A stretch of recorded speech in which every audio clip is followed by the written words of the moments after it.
ভাবো তো, যদি তুমি সকালবেলা ঘুম থেকে উঠে দেখো তোমার আশেপাশটা পুরো পাহাড়ময় হয়ে গিয়েছে, তাহলে কেমন হবে? আমি জানি খুব ভালো হবে, তবে আমার ক্ষেত্রে সেটা পসিবল এই মুহূর্তে একদমই হচ্ছে না, কারণ আমি দাড়ি এবং নাক চুলকাতে অপেক্ষা করছি অফিসের বাসের জন্য।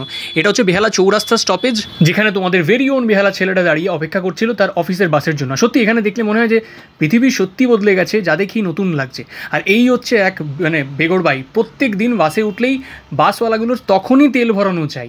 জানি না এরা আগে কেন ভরিয়ে আনে না। তবে তেল ভরাতে গিয়ে একটা জিনিস আমি জানলাম, প্রত্যেকটা বাসে 30 লিটার করে ট্যাঙ্ক থাকে। এরপরে অফিস যাওয়া হলো, অফিসে বসে কাজ করাও হলো, কিন্তু তার মাঝখানেই আমি কোথাও না কোথাও হারিয়ে গিয়েছিলাম এরকম পাহাড়ের মাঝখানে, প্রকৃতি। আসলে আমার এক বন্ধু কলকাতা থেকে বাইক চালিয়ে উত্তরাখণ্ডে গিয়েছে, তাও 1600 কিলোমিটার রাস্তা অতিক্রম করে। 1600 kilometre, it's not a matter of joke actually.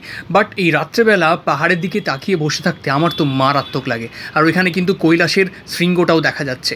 তারপর ব্যাক টু রিয়ালিটি, ওখান থেকে ফিরে আসলাম। সকালবেলা অফিস করে যখন ফিরছি তখন কালীঘাটের কাছে গাড়িটাকে দাঁড় করিয়েছিলাম, কারণ কালীঘাটের এখানেই এক বিখ্যাত ডালপুরিওয়ালা বসে। মোটামুটি আসে 1 ঘন্টা। বাবা, আমি তো সেই আদিমকাল থেকে চলে আসা বাঙালির প্রিয় ব্রেকফাস্ট লুচি কিংবা কচুরি খাওয়াটা আজ আমার কপালে জুটলো না। কি আর করব, তাই আশেপাশের লোকজনের কথা শুনে, অটোওয়ালাদের কথা শুনে আবার ব্যাক টু গাড়ি, আর তারপর বাড়ি।